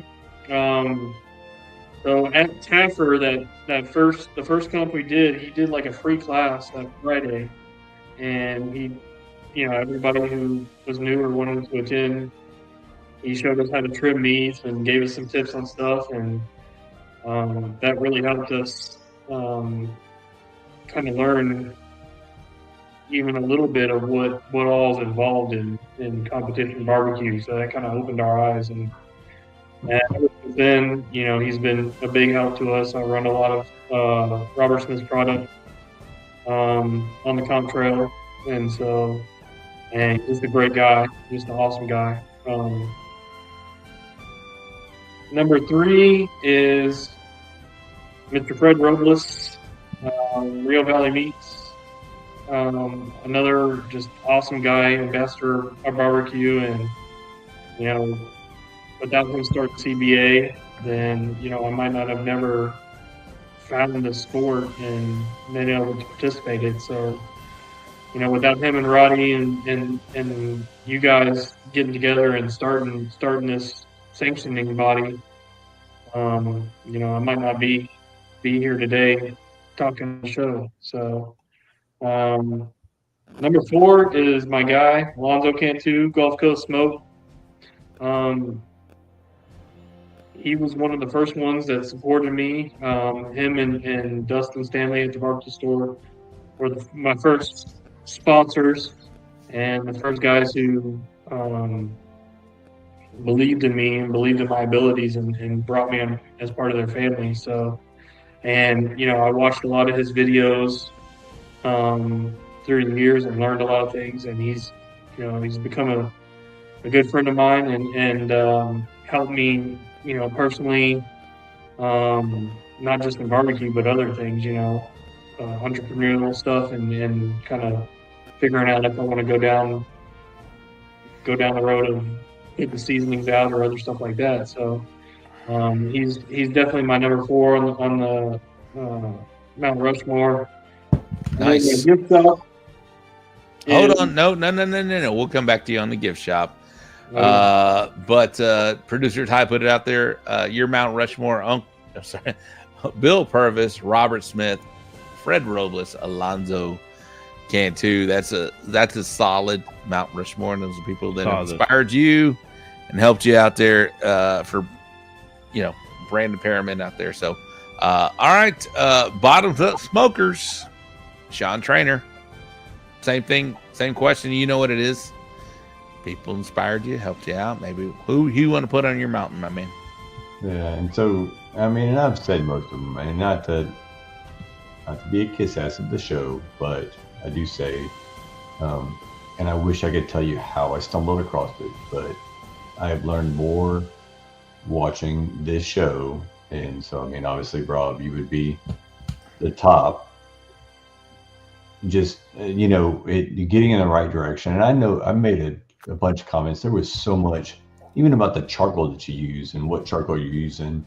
I mean, the little tips, and if you literally just pay attention, even what Eddy was doing tonight, I mean, it'll help anybody out that's struggling. Probably number 2, and I know I paid for it, but still, Phil Breeden.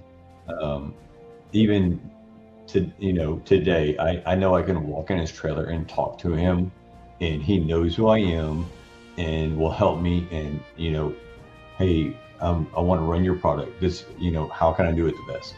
And he will help anybody out. So I think that's huge. Probably number 3, obviously Bill Purvis. He's doing a ton. Just again, the more in today's age, I think the digital age, and the amount of free stuff that's really out there, and that you can just pay attention to. If you spend just a little bit of time on podcasts, the live shows, and I don't catch them all live all the time, but the amount of stuff that you can learn that's literally out there for free, it's just a matter of you taking the time to do it. So I think Bill has done a ton, and that's obviously another collaboration with Bill and West Garrett, which shout out to West. But probably number 4, and I've got to give love to my boy Jeremy McMahon with Love Barbecue, because he literally has taken me, under his wing, and he's a great guy, and he's one of those people that could easily teach classes out there, and people would pay for it. And I don't think he gets the credit for what he's done. But he's another great guy out there for sure. Awesome. All right, Shawn Trainor, thank you very much. Hey, it does never ever go unnoticed or unappreciated when somebody mentions my name. I appreciate you. Thank you very much, Shawn. You have been watching this show for quite a bit, and I do feel like you've not only you, but a lot of people get a lot of information. What Eddy's doing right now is amazing. Like you said, but just shut up and then listen. This is what we say on the show. We've been saying it for a number of years. It's awesome, man. So anytime somebody mentions me, I appreciate it. It does not go unnoticed and does not go unappreciative. So thank you very much. But yeah, you mentioned myself, Phil Breeden, Bill Purvis, and Jeremy McMahon, 100%. So, all right. So we're going to do what Eddy calls the bubblegum machine. I love it. That is somebody that almost made it on the mountain. Not quite. That's barbecue homies. Oh, barbecue homies. Oh, my bad. Oh, somebody that almost made it on the mountain. Gift shop. Who's in the gift shop? Brandon? So my gift shop is it's hard. There's so many people, but I'm gonna go with Phil Breeden, LC Barbecue. Guy who's like Shawn said, he'll help you. I messaged him a few times asking him how to run certain things. I haven't taken his class, but it doesn't matter. He'll help you. If you ask him questions, he'll give you tips and advice. I've sat up next to him and he's helped me, borrow his blower and, just whatever, whatever you need. So, and he'll talk to you about whatever you ask him. So yeah, Phil Breeden's definitely my bobblehead. Your gift shop. No, yeah, in the gift shop. Who's your bobblehead in the gift shop, Shawn Trainor? Almost made it on the mountain.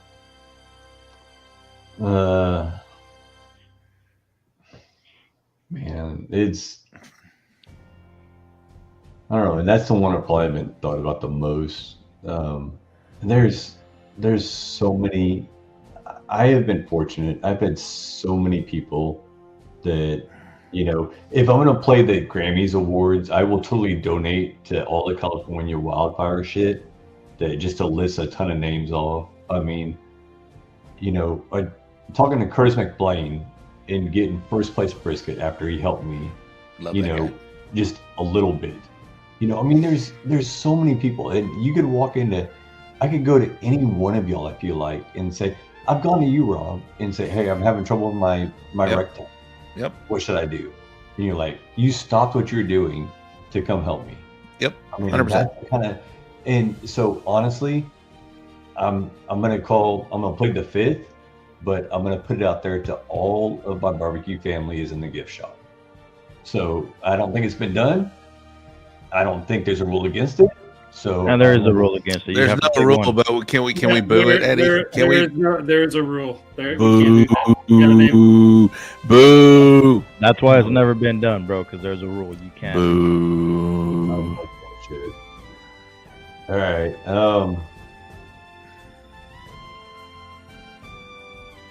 So, because it's going to get me in trouble anyway, and I'm just going to go ahead and put it out there. Because I know the next one, I watched that show enough. So Let's go. Come on.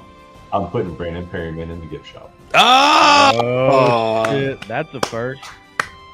That is a first. The guy on the show with the guy is in the gift shop. Let's see the bobblehead, Brandon. Come on, Brandon. Do the bobblehead. I don't know how to do a bobblehead. I probably have a bobblehead already. Can we get an initial reaction, Brandon? How you feel about being a bobblehead? Great, man. It's an honor. Shawn Trainor's an awesome friend of mine, and I'm honored to be even considered to be on the gift shop. I love it. I love it. Actually, that was really cool. And honestly, Shawn, that was really cool. And to name Brandon as he's on the show tonight was pretty cool because I'm sure you guys, like you said, y'all come up together, y'all experience success together, you experience heartache together. So it's really cool to see that. All right, y'all ready to rate some boxes? Anything else we need to get? Barbecue homie, bro. Oh, I'm sorry. God damn it, my bad. Thank you, co-host. That's why you're here, man. Co-host Eddie Morales mentioned the barbecue homies. Shawn, I'll let you go first on this because I let Brandon go first last time. But barbecue homies, you know what this means? It's somebody you want to sit up next to, somebody you contact during the week, somebody maybe you're rolling to an event, you call them. Who is that guy or gal? So, and this is why it was so important for me to elevate Brandon to where I did. Because he would, Brandon and I spent a ton of time together, and still, you know, we talk all the time. But the guy that I'm spending the most time with, and you know, does even though he's making me pay rent for his trailer apparently, but Charles Kramer with Lone Star Smokestacks, and he's starting to do pretty well for himself. And we've got, you know, him and I compete a lot against with each other, and it was kind of cool having so many of my friends at Navasota. So literally our setup was Charles, Brandon, and I at Navasota, and having them there when I got my GC was huge. You know, like when you have your closest friends right there to celebrate with you, and just no different, like seeing Eddie's video. I don't know how many times I've watched Eddie's stupid video, and it doesn't get old at all. It just, the excitement that you can feel for somebody else when they do well is just overwhelming. Awesome. Badass. Keep going, Eddie. What? I said that's fucking badass. Brandon, you're up. Kiyomi is right to the left of me. Shawn Trainor. Like I said, whenever we're talking together, we're texting, talking to each other. If we're cooking the same contest, I'm calling him. What time you getting there? Where are you setting up? Save me a spot. You know, we're usually setting up together. So yeah, definitely my barbecue homie. And I also very much appreciate him putting me up there in the gift shop. So All right, Eddie, you're up next with the bubblegum machine. Bubblegum machine, homie. So when Shawn doesn't answer, who do you call? That's your second in command barbecue, homie. So my bubblegum machine homie, I had one, but he doesn't cook enough. So my second on the list is Donald King, Smoke Show Barbecue. Same thing, he'll save me a spot. If we're cooking the same place together. In San Antonio, they screwed up my spot thing and ended up putting me way out. And Don King was like, "Hey man, come set up right next to me." So I squeezed in his spot. Eddie was right behind us. I saw that happen. Yeah. So that's definitely my my bubblegum homie. Shawn? So I guess and I had to say I'm really fortunate. Like I've got every cook-up I've been at, I've either got Brandon or Charles at. And I tend to cook with friends because I feel more confident. So Trader's Village, the last time I saw you, Eddie, Charles and I went together. And it was I wanted redemption because I had a bad week the week before, which was stupid to go to Trader's Village because I just had a worse week. But it was fun because you were with, 100 of your best friends and doing what you love. I don't know. And I'll give obviously a shout out to a big supporter of mine, and it's brought me back up because I honestly was ready to quit at a certain point. Because I think we all hit that wall in barbecue. Like, I'm not going forward and I need to just take a break. And so, and I'll give a shameless plug to my primary sponsor, Randall Kendrick with Baylor Barbecue. He saw something in me and he said, I know you can do this. And, helped elevate me to get back out there and do what I love. And since then, that trickle down effect, and the same of our family, lifting us up, Brandon and I have had so much fun at cook-offs, and neither one of us do good, but it's still a good weekend, right? If you're spending time with somebody you have fun with, which y'all do good. Y'all do good. What are you talking about? Yeah, I mean, it happens. Are you ready to rate some boxes, guys? We're gonna rape those motherfuckers, bro. All right. Let's bring in producer Ty. We got about 30 minutes for boxes, right? Ty. Hi, mofos. Yeah, 30 minutes. Gotcha. All right, we got 30 minutes for boxes. Let's bring him in. You guys know what to do. Ty's going to produce a box up here, and we got the Gooder Gang. Y'all chime in pretty quick. There's still 60K watching right now, so y'all put your comments in pretty quickly, and the Gooder Gang panels will rate them. All right. I'll go last on this one. Brandon, you first. Is Shawn? Where'd Shawn go? Shawn's still here. Shawn, you go Brandon first, Shawn second, Eddie third. I'll go last on this one. And Gooder Gang, you do your thing, guys. 10 is very good. 10 is excellent. 9, very good. 8 is fair. 7 is personal. ZZ Top Fan with a 9. Wes Reed with a 10.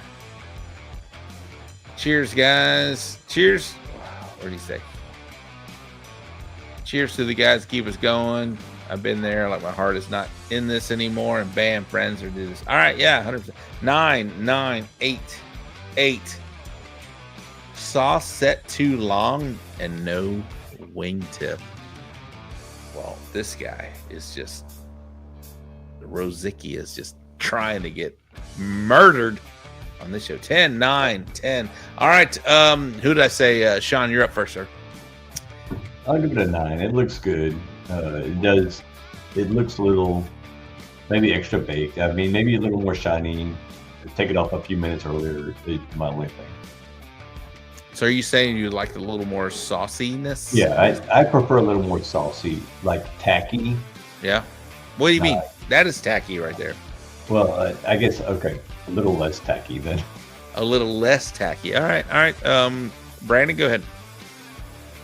I'm going to say 9 also. I see a little bit of skin underneath that wing, and I don't like the chicken being in the box with the breast towards the back. I like the Raba Rocha breast forward in the box presentation. Well, thank you very much. All right, Eddie, you're up, sir. No, I don't hate it.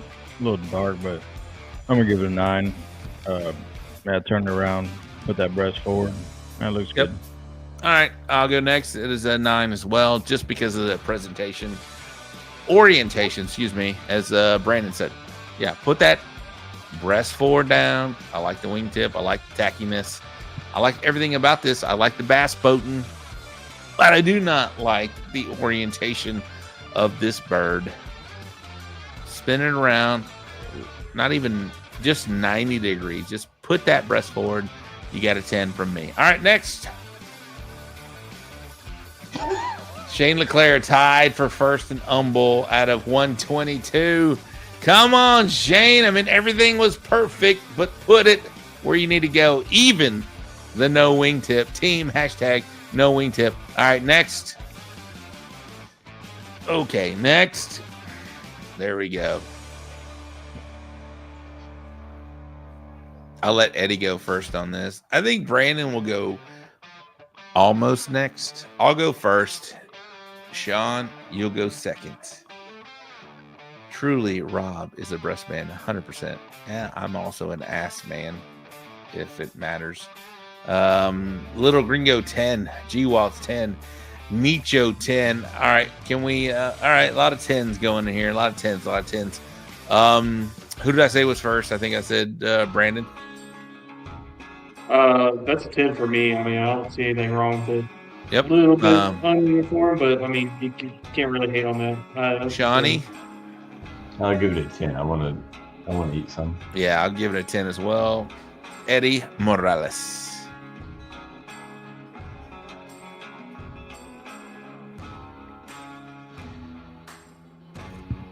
Oh, sorry, I was muted. I'll give it a 10 all day. All right. I mean, not all day, just that night, but man, it looks good. Just at night. All right. I think it's a nice box. 9. I can see why people are giving it a 9, but man, that's a good looking box. It's 10. All right, next.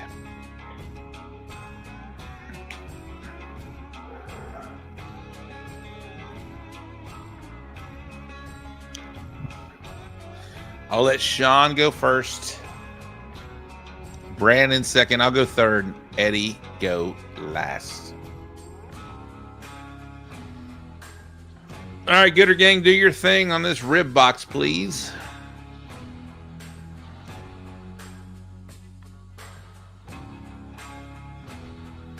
Nine, humpback in the middle.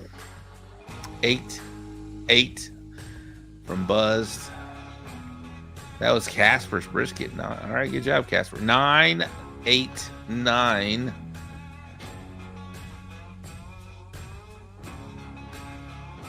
All right, who did I say was first, Brandon or Shawn? Hatch in the house, 8, pretty sloppy. All right.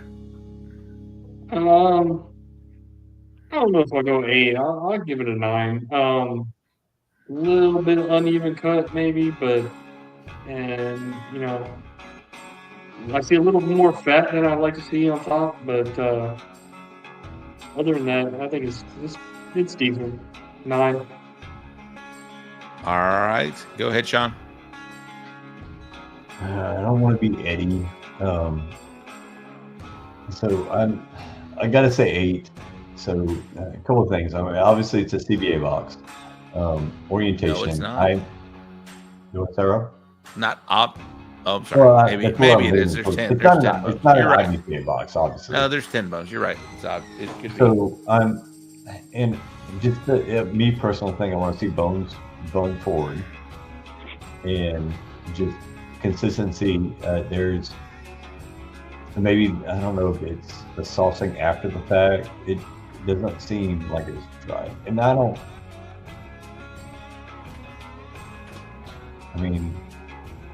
think it probably tastes great, but again, appearance is the least thing, so don't mind me.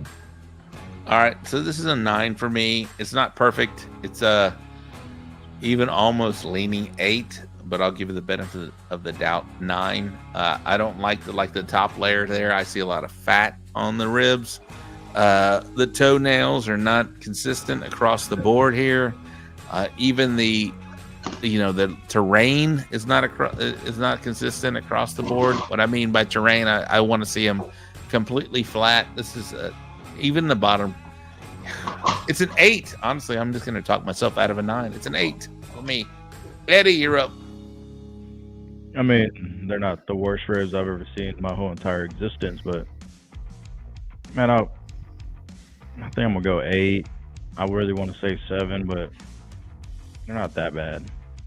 All right. Just man, take a little bit more time putting them in the box if you have it. These were first place out of a 489 team contest. What? I'm just kidding. I don't know. Somebody's going to come across with that. Next, please.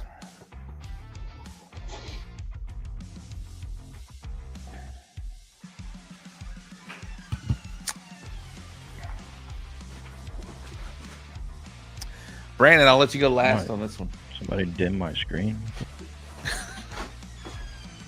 I'll let you go last, Brandon. I'll let Shawn go third.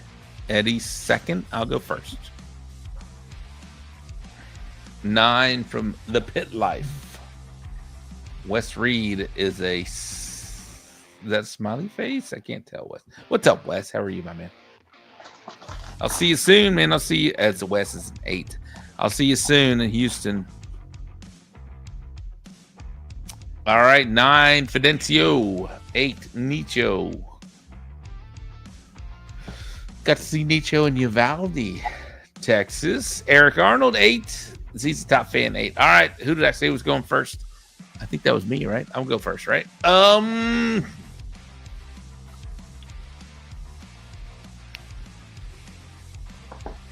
gonna give it an 8. I do not like the color. I do not like the cuts of the thighs. I think they could be trimmed a little better. I don't like to see any green in the middle when they're kissing. You know what I mean by kissing?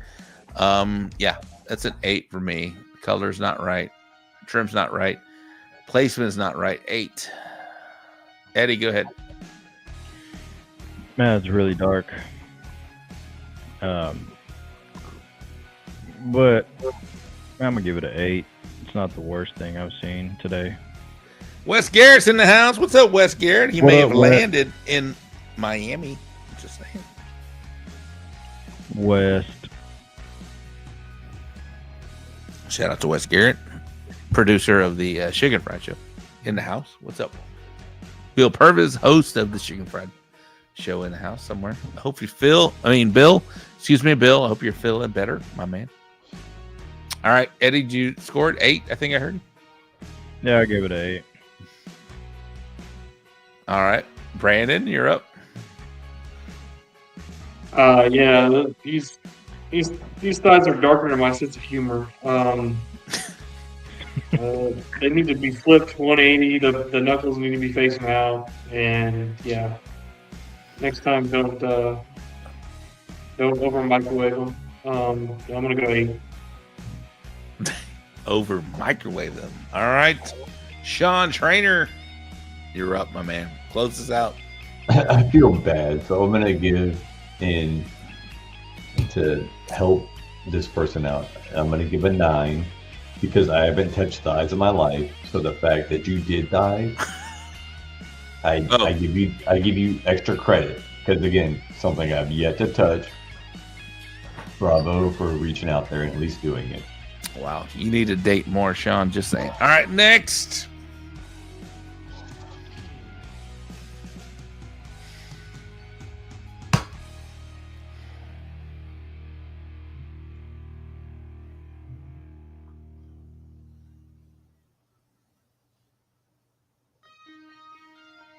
All right, so this is hard for me. This box here. Val Carruthers. Thank you for tuning in, Val. We do this show each and every Wednesday. Maybe you're tuning in for our guest tonight. We appreciate it. All right, not necessarily need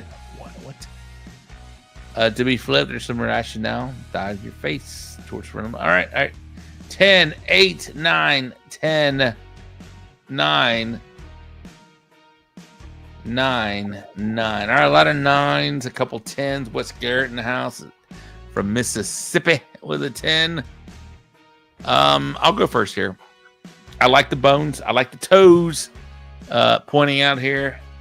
I'm just not a whole fan of this deal, of this 6 and 6 just laying across kind of layout here, but I can't kill it. I'm going to give it a 9. Too much sauce for my liking as a Texas barbecuer. I would like to have brushed that off just a little bit, but the layout, not a lover of it, but I'm okay with it. Eddie, you're up next, sir. Man, I don't mind the layout at all. I think they look great. I'll give it a 9. All right. Brandon Perryman. Yeah, I'm not a huge fan of the layout. Probably bothered me less if the ribs were evenly cut. You can see they're a little skinnier on the end, and that one got a little bit of a trapezoid going on. So, but other than that, individually the ribs look great. As a package, they kind of leave a little bit to be desired. So I'm gonna go 9. All right, I think we all give it a 9. How about you, Mr. Shawn? Yeah, same 9 for me. And I think I'm not the straightest cutter, and that's one of my things I'm working on. But I think that makes a big difference when you look at consistency. If you're going to put obviously only 6 in the box, they need to be 6 equal. All right. Nobody other than myself commented on the sauce. No. Y'all go with that. I'm good. That sauce. I'm good with the sauce. Okay. All right. Next. I don't mind the wet rib there. I just want to brush it off a little bit. Next.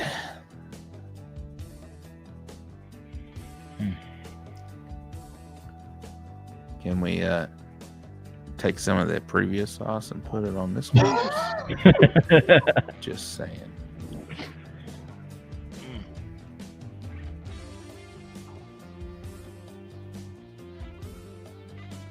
Wes Reed said team saucy. All right, Gooder Gang, do your thing. Let's go before we go. As far as the panel is concerned, Wes Reed 9, the dude 9. A lot of 9s coming in here. Nicho 9, ZZ Top 9, Fidencio 10 all day. Daddy Dutch 9, G Waltz. Don't like the pull being taller than the monies. All right, yeah, that's a lot of pulled there, bro. 9, 8, not a fan of no sauce. All right, I'll go first here on this box here.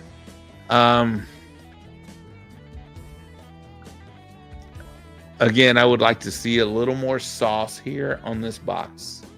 However, I can't fault it. Man, this is a... those monies are almost perfect as far as size-wise. They're not perfect as far as symmetry. But it's a 10 for me. This is a 10 box. I like the look of this box. 10 for me. Shawn, you're up. Same. I'll give it a 10, A for effort. If it was me, same. I would want more sauce. Problem, my OCD, I would put the pull in between the two monies just for layout. But it's a badass box. Brandon?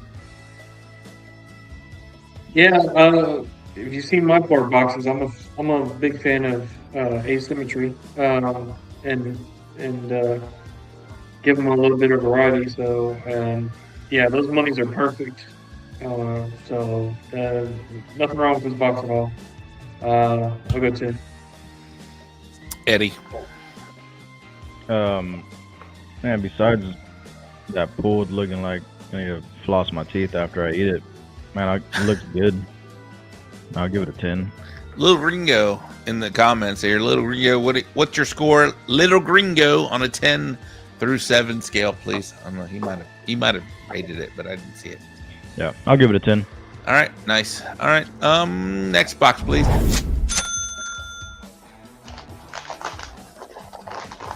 I think I gave it did I give it a 10? I thought I gave it a 9. Just saying. No, I thought all four of you gave it a 10. My bad. Yeah, we did. Maybe we did. Fuck it, Ty. I don't know. You're right. It's still a nice box. It was still a nice box, 100%.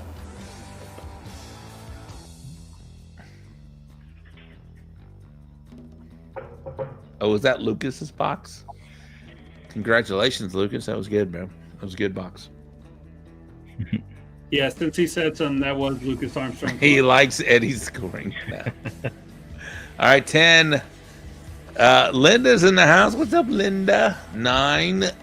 G-Walt's 10. Colin, what's up, Colin? 10. 10, 9, 9.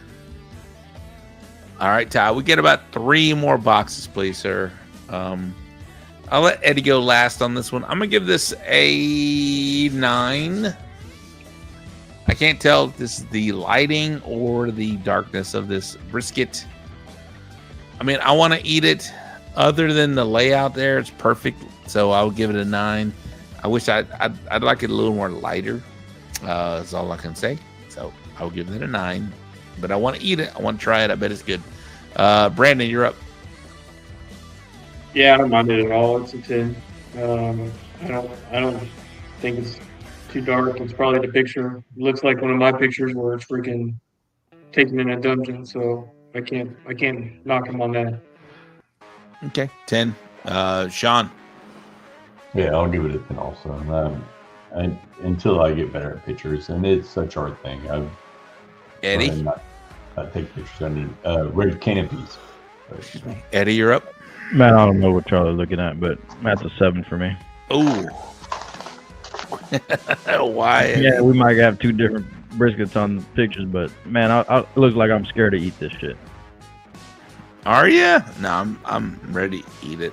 Bro, looking between the fat, looking between the point and the flat, like. You mean how it's dark there? Man, there's some squirting out of there. It's black. I don't like it. Sorry. Symmetrical, yeah, absolutely. Bark looks cool, but man, not a fan. Sorry. Yeah, I can't say shit. You're the world champion, man. I think it's interesting. Like I can understand maybe the texture, but I thought you would like this box. Symmetrical, man. The slices look good, but this color, it's not working for me.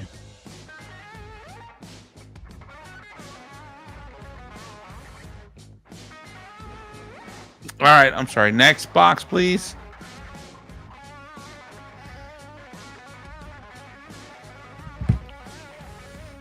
All right, Ty, you got to pick 2 really good ones to end the show on. I mean, I'll go last. Eddie, you go first on this one. Go ahead, Eddie. I mean, sorry. All right, man. If you're a new cook, the foil first of all, man. We gotta work on fixing that foil, man. Take your other box, set it on top, push it down. That'd make a big difference. And the sauce, and you gotta be more even. The sauce is a little dark for me, and it looks like it's caked on there. But I mean, I'm gonna give it an 8, man. Alrighty, then I'll go next. I will also give that an 8. Is that the top of the ribs or the? bottom of the ribs. It's hard for me to tell, so it's hard for a judge to tell. So I will also go that 8. A little too much sauce on these ribs too. No bass boating. 8 for me. Brandon. 7. I mean, man. Way too dark. Sauce is coming off. Foil looks like you crumbled it up and threw it in the box. All the ribs have like a class 9 wave on top. Yeah, it was 7 for me. All right, Shawn Trainor. I'm gonna go with an 8. All I'm gonna say is, look me up. I will help you with whatever I can. All right, how can we help this cook here, guys? Shawn, go ahead. And so there's, I'm just looking at it, and it's easy to see that it looks like it's overcooked, right? Just because it's dark, it looks crispy.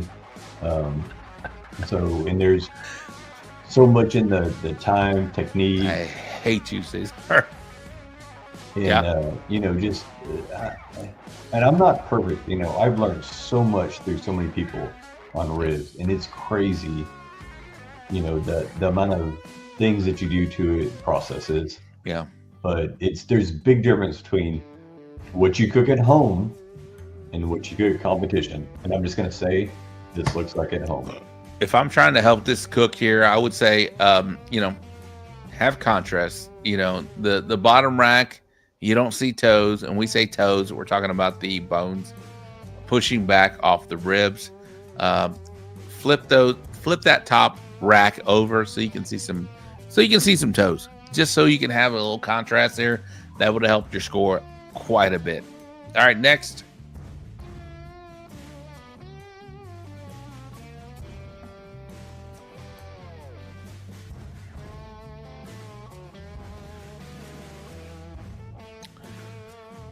All right, we'll have one more box after this. One more box. This is the second to last box before we get out of here.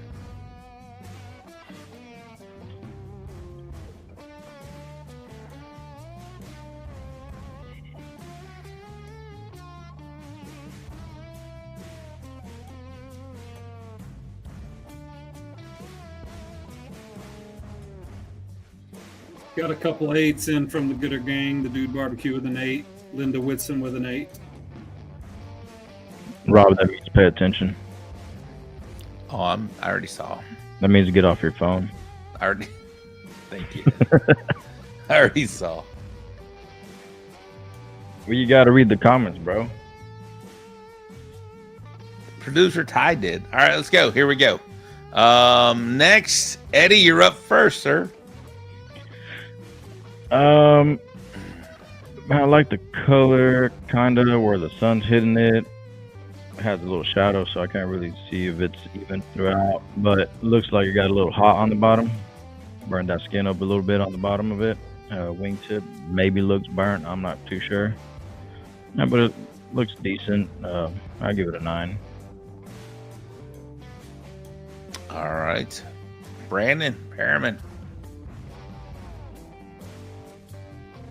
I mean, besides the skin popping up, getting burnt, like Eddie said, a little bit blotchy, uneven sauce, but I like the bass boating that's popping through. I would have trimmed that extra wingtip, looking like a gun. He probably would have got fined in the NFL. This chicken for throwing up gun sign, but I'll go 9. So Eddie, Brandon, since y'all already scored here, can I ask you guys, are we seeing the back of this bird? Is that the front of the box there? I think it is. Man, I can't really. I think the front of the box is on the left side, like towards the breast. I think they set it up right. I think. Okay, maybe. Oh, I think I see what you're saying. Like the hinges. That's on the the whole. All right. The breast is towards the front. Yeah, I see what you're saying now. All right. Sorry, Shawn, you're up. So I'm having difficulty, and I know we're supposed to judge the tinfoil, but is that sauce on the far right of the tinfoil, or is it just the lighting? I think it's reflection. Is it reflection? Yeah. That's where I'm Reflection. having trouble. Reflection. I mean, overall, it's not horrible. I'd give it a 9. I mean, I'm sure it's probably juicy. It's saucy. You know, I mean, it's chicken. Probably walk first. All right. I'm next. I'll give it I'll give my score in just a minute, but I love the bass boat and I love the color. I do not love the pull up on the front of that breast. So we are all in agreement, and I agree now that the is perfectly placed breast forward. If you're looking at this, we're looking at it from the right side of the box. The hinge is on the right. The tabs are on the left-hand side. This is a 9 for me just because of the trim job before even putting this on the grill. That very front breast trim job is pulling up. The skin is pulling up. So it's a 9 for me. Other than that, I want to eat this. It's a good looking bird. Next. This is the final box of the evening. Final box of the evening. Eddy will go last. Shawn Trainor will go second to last. Brandon will go third, and I'll go first on this thing. But first, the Gooder gang will have to chime in here.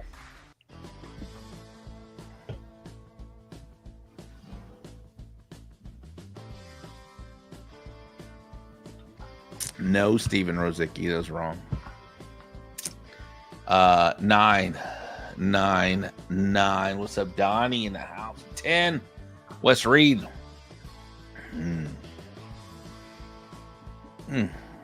This is a non-sanctioned pork. Let's just pretend the foil is there. I think there's green under there somewhere. Okay, maybe this is a kind of maybe see it in between the left monies and the chunks or the pool. Feel like there's green in there. I'll go first on this box. Who wants to go last? Nobody. All right, Eddy, you go. You already said I was going last. All right, you're gonna go last. You always got to close it out. I'll go first. Brandon second to last. Shawn, you go after me. All right, we got 10 monies, not even. Layout 9. There's green other. Okay, yeah, 9. All right, 1.